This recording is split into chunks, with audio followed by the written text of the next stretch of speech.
Hello everyone, and welcome back to today's analysis. As for today, we are going to analyze none other than John Doe, the main antagonist of the 1995 film Seven. An overly religious serial killer who aims to kill all the people that resemble the seven deadly sins, John Doe is in many ways one of the most memorable villains made in cinema, and maybe not as iconic as many others. He still deserves the credit to appear on my channel, and in this episode we'll analyze all that we know about him throughout the movie, and the comic books explain to us his origin story, to understand John Doe and why he is like this to begin with. And now, let's begin.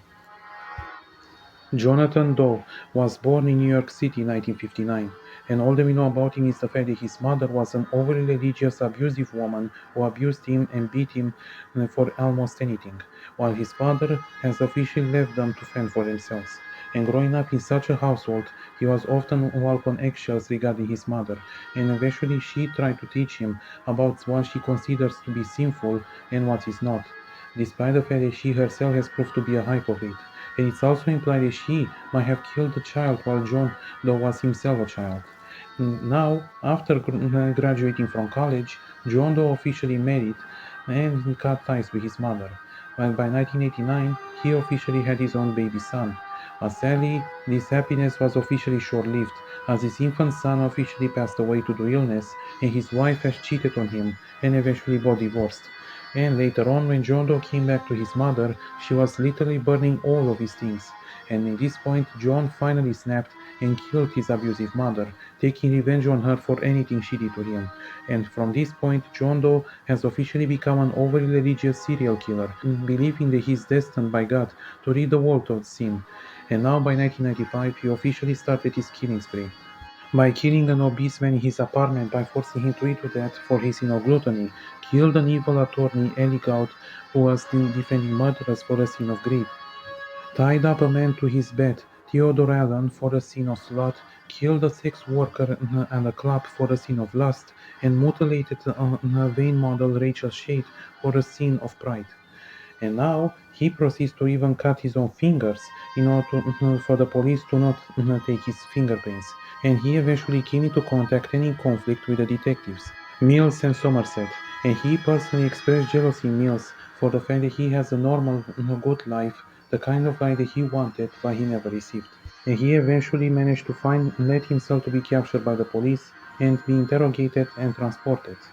But now, before we continue, we should stop and ask, is John Doe evil? And I do understand that this question might seem stupid given all the horrible things he has done. But it should be noted here that John Doe is, like many other villains, is definitely a tragic one, given the fact that he was abused by his mother, abandoned by his father, and he tried to have himself a normal life with a wife and a kid, but none of this managed to work out, as well as the fact that his mother deserved what she got in the end.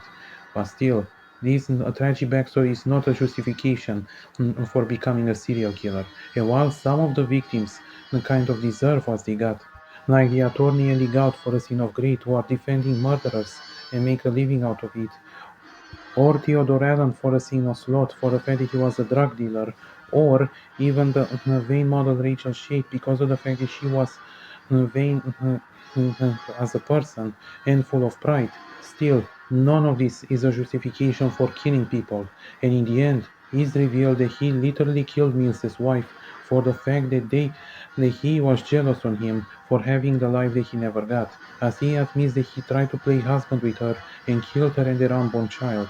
In other words, he killed an innocent woman and a literal unborn baby for his own sin, envy.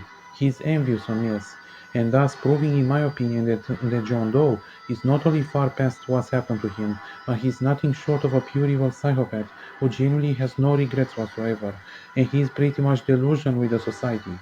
While he's to a certain degree kind of right with his claims about the modern society, given the fact that we kind of give a blind eye to what he can be considered a sin, none of it is justification for being a murderer. And in the end, the answer is yes, John Doe is evil. And in the end, John Doe has ultimately won, as because of the fact that he killed Mills's wife, Mills officially killed him in cold blood for his own sin of envy, and at the same time, Mills admitted his own sin of wrath. And thus John Doe basically got away, while Mills is traumatized for life. So in the end, who was John Doe? He was nothing more but a simple man who went through a whole lifetime of pain and trauma. A man that will ultimately become nothing short of a diabolical monster in his own right and kill all the people that he deems undesirable. A monster that could easily be called as one of the most memorable villains made in cinema. Thanks for watching, everyone. Don't forget to give a like and subscribe, and have a nice day. Wanting people to listen, you can't just tap them on the shoulder anymore. You have to hit them with a sledgehammer. And then you'll notice you've got their strict attention.